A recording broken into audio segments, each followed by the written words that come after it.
Assalamu alaikum wa rahmatullahi wa barakatuh. Today we're talking about the Mahr, or the dowry.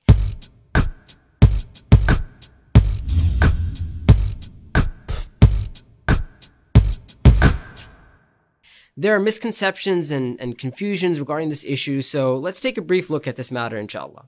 Very simply, the Mahr is what the groom gives to the bride when they get married, and it's the right of the bride. Allah subhanahu wa ta'ala says, وَآتُوا النِّسَاءَ صَدُقَاتِهِنَّ نِحْلًا, and give the women, meaning the women who you're about to marry, their dowry with a good heart.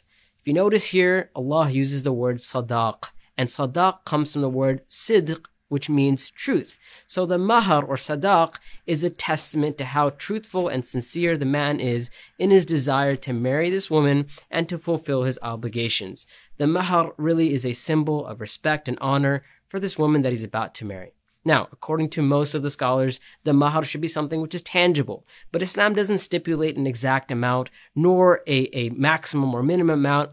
That being said, there are a couple of things to watch out for when it comes to the Mahr. Firstly, the Mahr should be simple, convenient, and easy. The Prophet ﷺ said, خَيْرُ الصَّدَاقِ أَيْسَرُهُ. The best of the dowries is that which is the most easy, meaning the best type of Mahr is that which is affordable for the groom. The Mahr shouldn't be a burden upon him. The Mahr should be something that he can afford. And obviously, this differs from person to person, depending on their financial status and so on.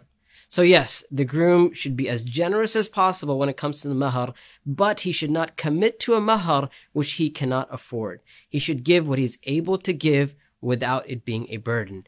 And also, it is best to give the Mahr immediately. It may be permissible to delay the Mahr, it may be permissible to give part now and part later, but he should give it immediately at the time of the nikah. Sometimes, such a high amount gets stipulated to be paid at a future time that the groom is never able to afford it. And he ends up never giving this type of Mahr. And subhanAllah, that obligation doesn't get fulfilled.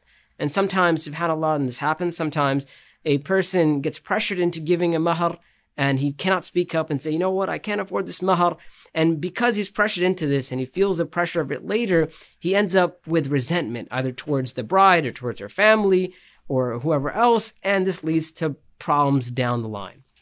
Lastly, to the parents, I want to say, listen, don't make the Mahr an obstacle between two people getting married. The Mahr is not the price of your daughter. It's not how much she's worth. It's simply a token of a man's desire to marry this woman. It's never going to be equal to how much your daughter is truly worth. Also, some people, subhanAllah, they become boastful about their Mahr. They start comparing the Mahr of their daughter to the Mahr of other girls and so on and so forth. And subhanAllah, this leads to arrogance, it leads to problems, and it leads to dissent and issues, and that should never ever be done.